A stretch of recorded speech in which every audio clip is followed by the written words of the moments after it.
चलो बेटा, जो आज हम स्टार्ट करने जा रहे हैं that is the reaction mechanism in organometallic chemistry. तो सबसे पहले हमने कल स्टार्ट किया था first one oxidative addition, oxidative addition reaction, oxidative addition reaction. उसको हमने शॉर्ट फॉर्म में बोला ओए, ऑक्सीडेटिव एडिशन। सबसे पहले मैंने आपको बता दिया था इसकी जो डेफिनेशन है, it is the addition as well as the oxidation. Addition will be occur and also the metal will oxidize. Here you will see the addition of ligand, the addition of ligand on a metal followed by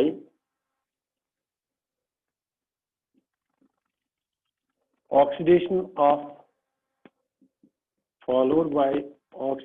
metal.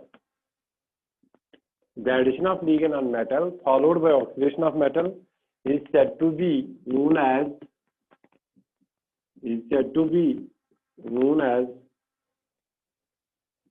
oxidative addition reaction. Oxidative addition reaction. Simple सी बात है. First there will be the addition of ligand and after that there will be the followed by the oxidation of metal, and when these two process occurs in any reaction, that reaction will called as oxidative addition reaction. Okay, if you see here the general reaction LNM plus X and Y, it will give you LNM X and Y. This is a simple reaction. This is a simple reaction in which there is the oxidation as well as addition.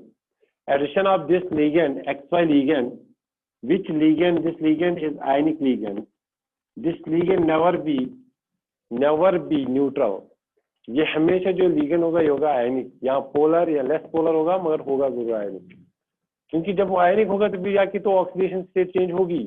ठीक है, तो यहाँ पे अगर आप देखेंगे here, अगर यहाँ पे मेटल होगा इन जीरो ऑक्सीडेशन स्टेट, तो यहाँ पे डेफिनेटली मेटल होना चाहिए इन +2 ऑक्सीडेशन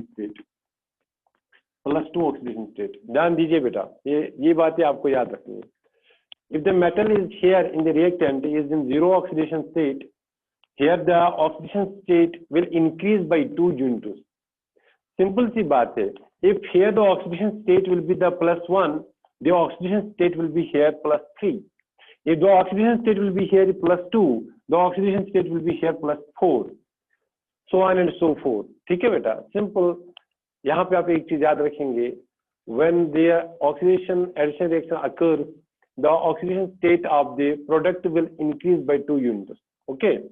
और एक बात बहुत इंपॉर्टेंट है, L = N। यहाँ पे जो है N है, ये नंबर ऑफ लिगेंड्स है। In case of reactant number of ligands is n times, मतलब इफ n = 5 यहाँ पे 5 लिखेंगे, बट इन प्रोडक्ट एक तो ये n है ही, प्लस यहाँ पे 2 और लिगेंड ऐड हो गए, तो इसलिए जाके यहाँ पे जो L होगा बराबर होगा n+2। जो लिगेंड्स यहाँ पे होंगे वो होंगे, एक तो n होंगे ही होंगे, प्लस होंगे 2 लिगेंड और ऐड। ठीक है, तभी तो एडिशन है। और एक बात, एक तो ये बात हो गई, दूसरी ये बात हो गई, तीसरी बात ये, जनरली अगर आप देखेंगे अगर ये 16 इलेक्ट्रॉन यहाँ पे होगा तो यहाँ पे बनेगा 18 इलेक्ट्रॉन। फिर इसी तरीके से अगर यहाँ पे Dn इलेक्ट्रॉन होंगे, ध्यान दीजिए इसमें कंफ्यूज मत हो जाइएगा, मैं समझाऊंगा ये। अगर ये Dn इलेक्ट्रॉन होगा तो यहाँ पे होगा बेटा Dn-2। वाई? क्योंकि ऑक्सीडेशन किसकी हो रही है? मेटल की ऑक्सीडेशन हो रही है, इसलिए वो इलेक्ट्रॉन कहां से जाएंगे? इलेक्ट्रॉन जाएंगे मेटल से, तो वहां पे तभी तो ऑक्सीडेशन हो गई। इसलिए जो डी इलेक्ट्रॉन होंगे उसमें से 2 इलेक्ट्रॉन जाएंगे, ऑक्सीडेशन होगी ना, तो इसलिए जाके अगर यहाँ पे Dn इलेक्ट्रॉन होंगे, यहाँ पे Dn-2 इलेक्ट्रॉन होंगे। तो मैं आपको एग्जांपल बता रहा हूँ, अगर फॉर एग्जांपल Fa होगा इन zero oxidation state, if Fa is in zero oxidation state, तो यहाँ पे इसका जो Dn होगा वो D number of electron here n is not the number of ligand, here n is number of electrons. तो dn होगा यहाँ पे d8, ये तो सबको पता है कि सर ये d8 सिस्टम है कि f जब होगा जीरो ऑक्सीडेशन स्टेट में, तो f होगा जीरो ऑक्सीडेशन स्टेट में, तो यहाँ पे d8 आएगा। तो यहाँ पे जब d8 आएगा तो जब ये बनेगा f+2 ऑक्सीडेशन स्टेट में, तो dn-2 बन जाएगा। इसका मतलब dn-2 हो जाएगा 8-2, तो ये d6 होगा, ये तो होगा ही होगा d6। यही मैं बता रहा था कि मतलब जब आयरन होगा इन जीरो ऑक्सीडेशन स्टेट तब जाके dn जो होगा d8 होगा, बट जब ये ऑक्सीडेशन होगी इसकी +2 में आएगा तो d8-2 होगा d6। तो ऑब्वियसली बात है इलेक्ट्रॉन कहीं से तो जा रहे हैं ना, तो ये चीज आप याद रखिएगा बेटा। These are the important point जो आपको जरूरी याद रखने इसके बारे में। हम और भी पॉइंट्स पढ़ेंगे, पढ़ने वाले हैं, एक एक करके मैं सब बता दूंगा। तो सिंपल सी रिएक्शन क्या है? रिएक्शन ये है कि यहाँ पे जो होगा मेटल के ऊपर आप आयनिक लिगेंड से अटैक करवा रहे हो, यहाँ पे आयनिक लिगेंड से अटैक करवा रहे हो। एक तो यहाँ पे एडिशन भी होगा and second oxidation will occur simultaneously. Okay, तो यहाँ पे मैंने कुछ बातें बता दी आपको, ये आप जरूर याद रखेंगे। अगर मेटल यहाँ पे जीरो ऑक्सीडेशन स्टेट में होगा, here it will be in the +2 oxidation state. If the number of ligand will be equal to n, the number of ligand in this case will be n+2। If this is a 16 electron, it will be the 18 electron. If the number of electron is in d orbital will be n dn system, it will be dn-2 system. Okay, clear? शाबाश, very good. आगे देखेंगे।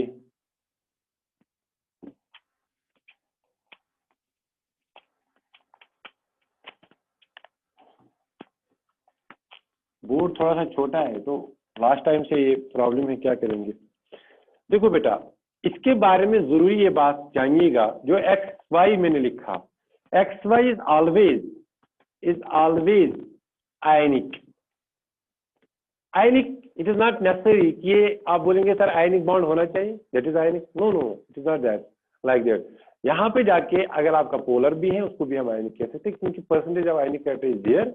तो ionic मतलब कि जहाँ पे जाके ये जब आप एडिशन होगा तो वो ऑक्सीजन स्टेट बढ़ाएगा। अभी मैं आपको एग्जांपल दे रहा हूँ कि for example in case of NiCO4, अगर आप CO को ऐड कर रहे हो, वो न्यूट्रल लिगेंड है, वो न्यूट्रल लिगेंड है, तो वहां पे क्या होगा, वहां पे कोई ऑक्सीजन स्टेट चेंज नहीं होगी। दैट इज वाई, देखो लिगेंड जब जो हम ऐड करने जा रहे हैं, that should be ionic so that the oxidation state of metal will change. ठीक है, ये आप याद रखिएगा बेटा। Ligand is ionic, XY ligand is ionic, never neutral. Neutral कभी नहीं होना चाहिए, न्यूट्रल होगा तो ये ऑक्सीडेटिव एडिशन नहीं होगा। इसी तरीके से मैंने जो कल आपको एग्जांपल दी थी Ni की, ये आप लिख के ही रखिएगा। अगर ये चीज आप देखेंगे 2 times CO, यहाँ पे भी अगर आप देखेंगे बेटा, here it will form NiCO4, but this reaction, if you see here, the oxidation state of nickel is 0, the oxidation state of metal is 0 here also. There is no change in the oxidation state from reactant to the product.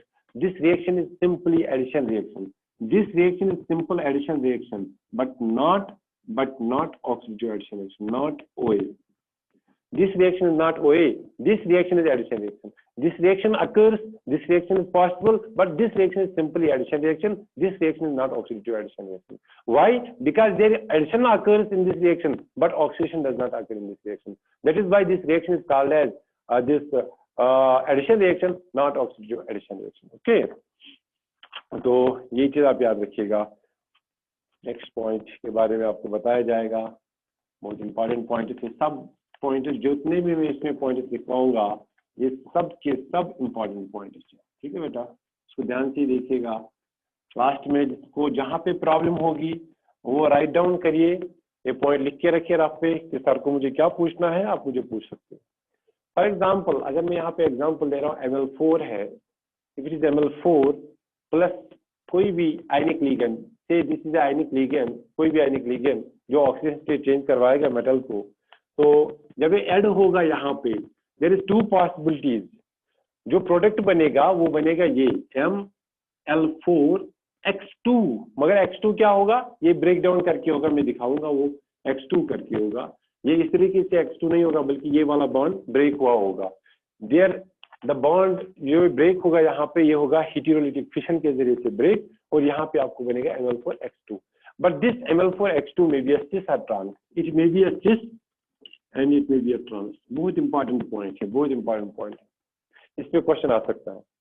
अगर आप यहाँ पे देखेंगे, मैं यहीं से आपको बोल रहा हूँ, अभी मैंने कोई एग्जांपल इसको नहीं दी, एग्जांपल आगे आएंगे, अभी मैं जनरलाइज करके बोल रहा हूँ। अगर यहाँ पे 0 ऑक्सीडेशन स्टेट है तो यहाँ पे +2 ऑक्सीडेशन स्टेट है। अब आप बोल सकते हो कि सर कोई बात नहीं, जो भी लिगेंड है ये आयनिक लिगेंड है, क्योंकि यहाँ पे ऑक्सीजन स्टेट ने चेंज की, यहाँ पे एडिशन भी हुआ, and here occurs also oxidation. Oxidation occurs, addition occurs, this reaction is oxidation. But now the question is whether the product will be formed as cis product or trans product। ठीक है, अच्छे से पढ़ना है ना, पूरी तरह से समझना है कि मतलब यहाँ पे क्या चीज हो सकता है।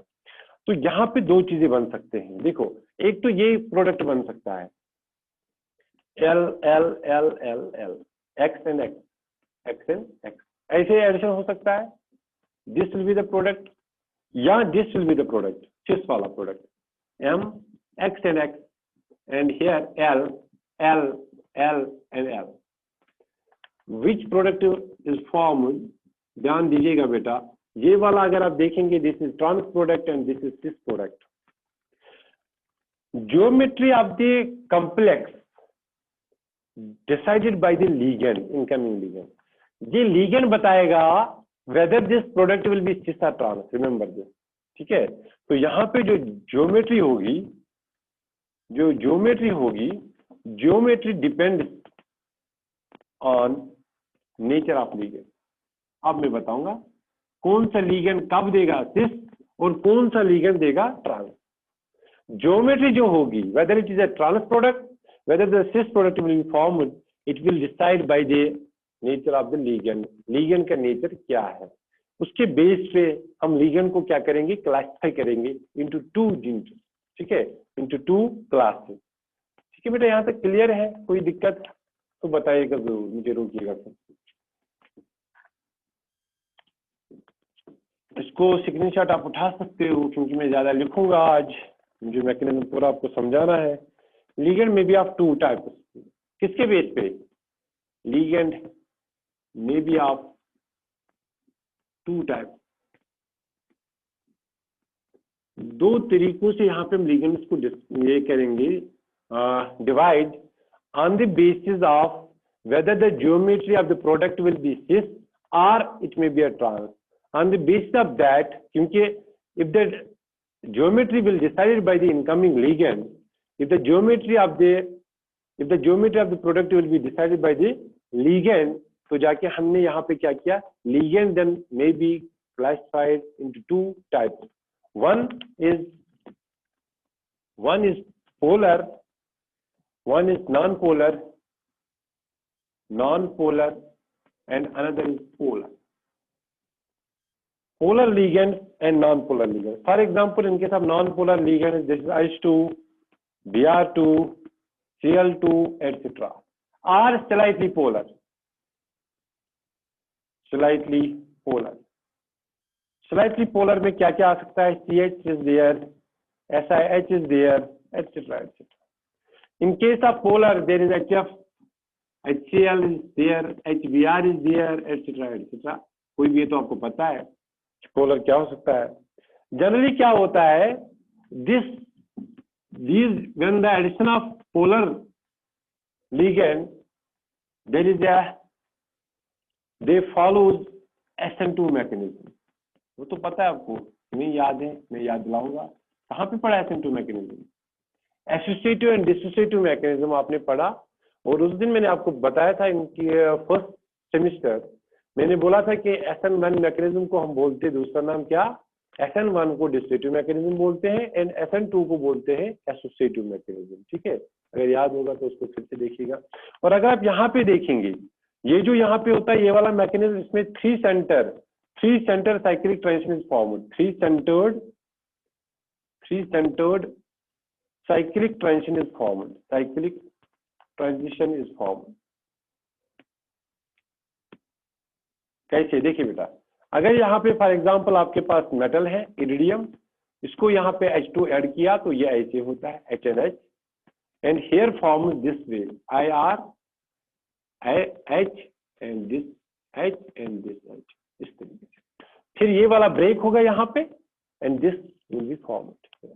तो 3 centered cyclic transition is formed when the non-polar ligand is added, या when the non-polar ligand is added to the metal. ठीक है बेटा, ये आप थोड़ा सा ये इंफॉर्मेशन भी याद रखिए, ये तो एक्स्ट्रा इंफॉर्मेशन है, तो ये एक्स्ट्रा इंफॉर्मेशन।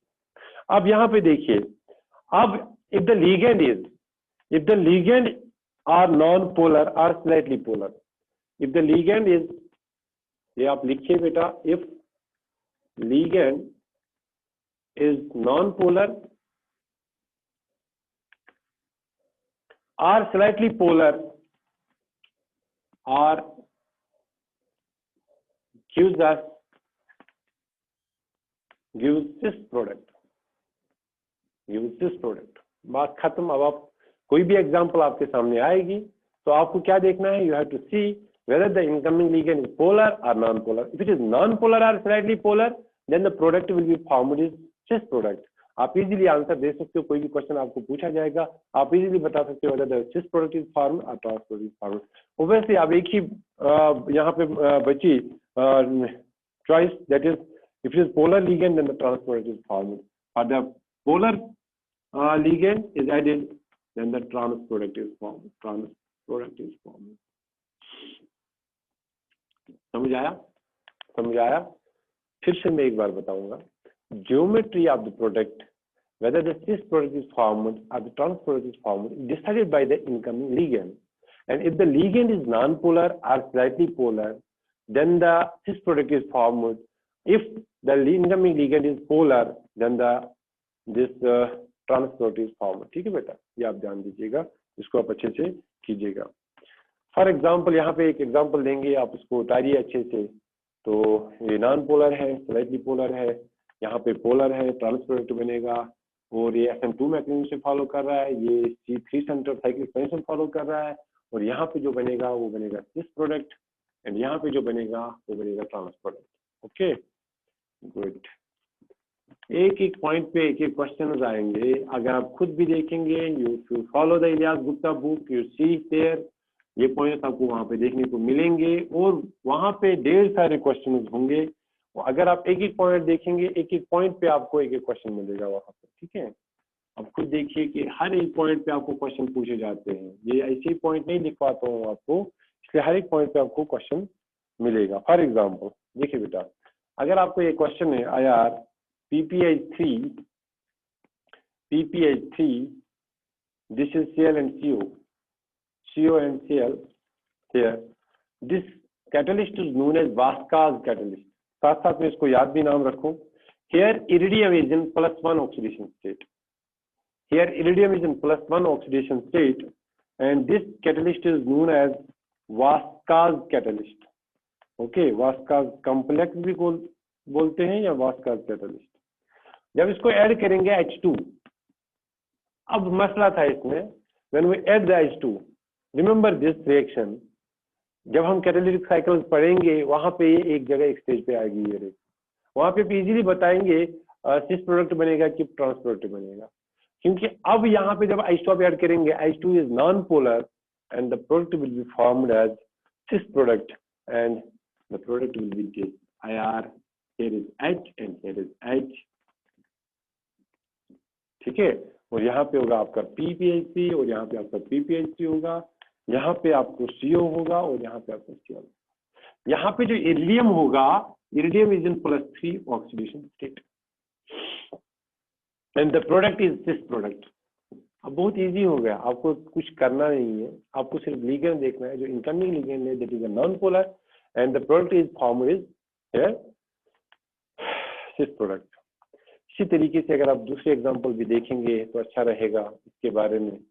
देखो बेटा, यही वास्काज कैटलिस्ट को मैं ले लूंगा, यहाँ पे इरिडियम में PPHC को simple I will designate PPHC as P, PPHC को मैं डिजिग्नेट कर रहा हूँ P से, इसको मैं यहाँ पे सर्कल में रखूंगा, तो इसका मतलब होगा ये सिंपल फास्फोरस नहीं है, it is actually PPHC। Okay, मुझे इजी हो जाएगा लिखने में। तो यहाँ पे आपका Cl है, यहाँ पे आपका PPHC है, और यहाँ पे आपका CO है। When you add here O2, अब आपको पता है कि O2 में क्या है, O2 में डबल बॉन्ड है, इसको भी देखिएगा कैसे एडिशन होता है। जब भी किसी मेटल को डबल बॉन्ड वाला ऐड होता है, फॉर एग्जांपल से अगर यहाँ पे मेटल है, यहाँ पे ए डबल बॉन्ड ए है, तो यहाँ पे होता क्या है, अगर आप इसको ध्यान से देखिएगा, यहाँ पे होता ये है, ये इसके साथ इधर चला जाता है, ये इसके साथ इधर आता है, तो बनता क्या है, एम ए ऐसे बनता है, 3 नंबर साइक्लिक रिंग बनती है, ठीक है। तो यहाँ पे भी वैसा ही कुछ होने वाला है, and this is a polar, तो यहाँ non polar, sorry it is non polar, तो यहाँ पे क्या होगा, एडिशन कैसे होगा, इरिडियम, यहाँ पे O एंड O आएगा और ये बॉन्ड रहेगा वहीं पे, one of the bond will be break and one remain there, और बाकी जैसे था वैसे रहेगा, ठीक है। यहाँ पे आपका रहेगा PPH3, यहाँ पे आपको PPH3, यहाँ पे आपका ClNCO, ClNCO। अब देखिए बेटा, और एक यहाँ पे क्वेश्चन मैं आपको पुट अप करना चाहता हूँ, if you see here it is a product and it is a reactant, in case of product the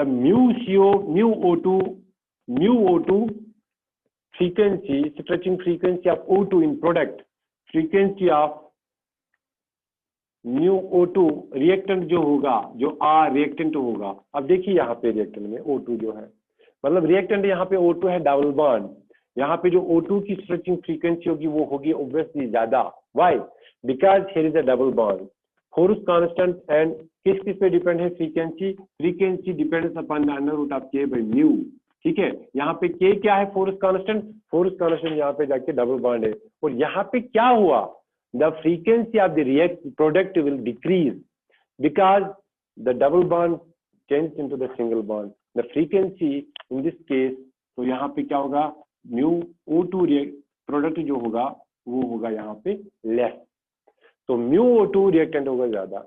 अगर आपको इस रिएक्शन को देखना होगा, आप सिंपली क्या करेंगे, आप O2 की स्ट्रेचिंग फ्रीक्वेंसी रिएक्टेंट में देखेंगे, फिर स्ट्रेचिंग फ्रीक्वेंसी देखेंगे in case of product, the stretching frequency of O2 will decrease, definitely the product this type of product will B formed. तो यहाँ पे आपको ये ध्यान भी देंगे, ये भी आप देख सकते हो यहाँ पे, अगर आप इसके अगेंस्ट में अगर आप ये क्वेश्चन देखेंगे, ठीक है, ये समझ आया, अगर कंफ्यूजन है तो बता दीजिएगा प्लीज। यहाँ पे जो O2 है डबल बॉन्ड है, जब प्रोडक्ट बना, क्योंकि ये रिएक्टेंट है प्लस O2 है एक्चुअली ये, तो जब यहाँ पे प्रोडक्ट बना तो यहाँ पे सिंगल बॉन्ड है, ठीक है बेटा। तो अगर आप तीसरी एग्जांपल भी देखेंगे इस तरीके की, ये भी वास्तव कैटलिस्ट है, सो दैट आपको याद भी रहेगा इसी के साथ, ठीक है, तो आपको दिक्कत नहीं होगी। IR फिर से मैं वही लिख रहा हूँ, P इसी तरीके से यहाँ पे P ClNCO, जब मैं इसको आप ऐड करूंगा क्या, HBr, देखिए बेटा HBr ऐड कर रहा हूँ, now this ligand is polar, and the product will be formed, जिस बनेगा यहाँ पे बनेगा ट्रांस, तो यहाँ पे कौन सा प्रोडक्ट बन रहा है आप देखिए खुद, यहाँ पे प्रोडक्ट जो बनेगा वो बनेगा H, यहाँ पे Br यहाँ पे, ठीक है, तो बाकी जो जहाँ पे था वो वहीं पे रहेगा, PPClCO। अब मैं अगर आपको क्वेश्चन पूछूं किसी को भी आप में से, प्लीज अगर कोई आंसर देना चाहता है तो वो जरूर माइक अपनी ऑन करके मुझे आंसर दीजिए। मुझे आप मुझे बताइए कि म्यू CO रिएक्टेंट क्या होगा और म्यू CO प्रोडक्ट क्या होगा। आप में से कोई अगर आंसर सही बताएगा, I will be very happy कि आपने सेकंड सेमेस्टर को अच्छे से देखा है, पढ़ा है। बोलिए बेटा, व्हाट इज द रिलेशन, मतलब इंक्रीज डिक्रीज किसका ज्यादा होगा किसका कम होगा। यहाँ पे CO है, यहाँ पे भी CO है। अगर स्ट्रेचिंग फ्रीक्वेंसी की बात करेंगे, where stretching frequency will be more and where stretching frequency will be less. बोलिए बेटा, anyone open question for everybody, शाबाश, एनीवन।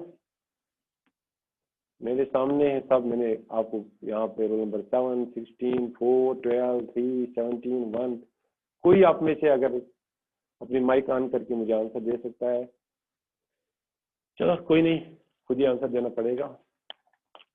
इसमें देखिए आप CO स्ट्रेचिंग फ्रीक्वेंसी पे किस पे डिपेंड है। यहाँ पे एक्चुअली इस तरीके से होता है C डबल बॉन्ड O, ठीक है, तो यहाँ पे अगर आप इसको देखेंगे ट्रिपल बॉन्ड O, ऐसे ही करूंगा मैं, कोई दिक्कत नहीं, टेंशन मत लो। तो यहाँ पे आप देखिए बेटा क्या होता है, आपने यहाँ पे देखा कि अगर बैक पे बॉन्डिंग होगी, बैक पे बॉन्डिंग एंटी बॉन्डिंग में चला जाएगा, तो यहाँ पे CO stretching frequency will decrease, CO stretching frequency will decrease. But वो बैक पे बॉन्डिंग किस पे डिपेंड है? If the metal is in low oxidation state or, if the metal is in low oxidation state or, यहाँ पे जो electron density on metal will be high. Higher the electron density on the metal, higher will be the back by bonding, more will be the back by bonding. अब देखिए बहुत simple question था, यहाँ पे इसकी +1 ऑक्सीडेशन स्टेट है, यहाँ पे इसकी +3 ऑक्सीडेशन स्टेट है. अब तो ये बहुत क्वेश्चन आंसर सॉल्व हो गया. अब खुद देखिए बेटा क्या होगा इसमें. अब यहाँ पे +1 है, यहाँ पे +3 है. The electron density in case of reactant is more, the electron density of the reactant is more. If the electron density on the metal in case of reactant is more, the more will be the back by bonding. If the back by bonding will be more, अगर back by bonding यहाँ पे ज्यादा है तो क्या होगा? तो CO stretching frequency will be less. तो इसलिए CO reactant जो होगा, CO reactant जो यहाँ पे होगा, यहाँ पे उल्टा होगा, यहाँ पे प्रोडक्ट का ज्यादा होगा. कैसे? Because +3 ऑक्सीडेशन स्टेट में होगा. अब ये उतना back by bonding नहीं करेगा. The electron cannot be donated by the ligand to the CO ligand, antibonding of CO. जब भी इसको बैक पे बॉन्डिंग ज्यादा नहीं होगा तो CO stretching frequency will be more. CO stretching frequency will be more. So in case of product, the CO stretching will be more, and in case of reactant, CO stretching frequency will be less. ये question याद रखिएगा for next purpose. ठीक है. O2 का क्या हुआ? उल्टा हो गया. क्यों हो गया? सर डबल बॉन्ड था, सिंगल बॉन्ड बन गया. यहाँ पे सर क्या हुआ? सर +1 ऑक्सीडेशन स्टेट था, +3 ऑक्सीडेशन. हर एक चीज का लॉजिक है, हर एक चीज का आपको लॉजिकली आंसर देना होगा. ठीक है बेटा. ओके, ये तो हो गया ये चीज. अब हम देखेंगे important points regarding oxidative addition. पहले टाइम देखिए, अगर टाइम है तो कंप्लीट करेंगे, यहाँ पे रुक सकते हैं फिर. हाँ, 1 मिनट में टाइम देखूंगा पहले. How much time?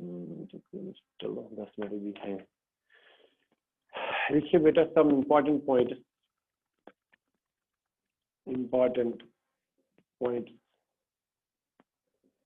some important points regarding oxidative addition.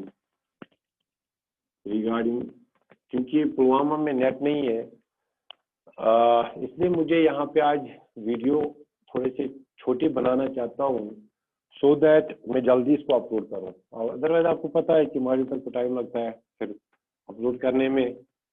तो इसलिए मैं चाहता हूँ कि आज का जो वीडियो है वो आधा घंटा ही बने, सो दैट मुझे कम टाइम उसको देना पड़े अपलोड करने में, क्योंकि मुझे फर्स्ट सेमेस्टर में भी क्लास है 20+3 वो क्लास. चलो कुछ पॉइंट्स लिखेंगे, जितने हो सकेंगे वो करेंगे continue.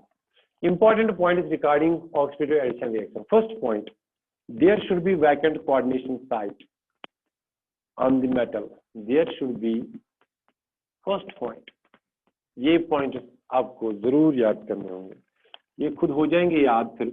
There should be a vacant coordination site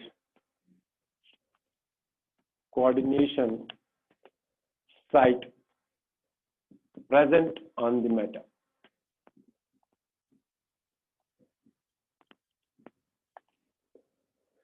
That is simple सी बात है, हम बोल सकते हैं the metal should be coordinatively, the metal should be coordinatively unsaturated. कल में बात कर रहा था इसके बारे में, क्या अनसैचुरेटेड क्या होगा. ठीक है. से ये आपने जरूरी नहीं बोलेंगे कि sir if it is 18 electron species the oxidative addition is not possible. Oxidative addition is possible, but first the one of the ligand may be eliminated, या कुछ होगा कि मतलब एक वैकेंट हो जाएगा वहां पे site. After that the oxidative addition is possible, but this point is very important. There should be vacant coordination site. अगर वो 18 इलेक्ट्रॉन रूल को फॉलो कर रहा है तो oxidative addition is very very difficult. वो तो पहले क्या होगा, पहले वहां पे एलिमिनेशन कराना होगा, उसके बाद ऑक्सीडेटिव एडिशन होगा. अगर पहले से 16 इलेक्ट्रॉन है तो 18 बनना चाहता है, इसका मतलब एडिशन होगा, इजीली एडिशन होगा. तो से फॉर एग्जांपल अगर आपके पास है ये MLLLL, if it is 16 electron species, if it is 16 electron species, हम बोल सकते हैं कि यहाँ पे जो ये वाली स्पीशीज होगी it is coordinatively unsaturated. It is coordinatively unsaturated. अगर ये कोऑर्डिनेटिवली अनसैचुरेटेड होगा तो ऑक्सीडेटिव एडिशन भी फास्ट. सिंपल सी बात है, फास्ट.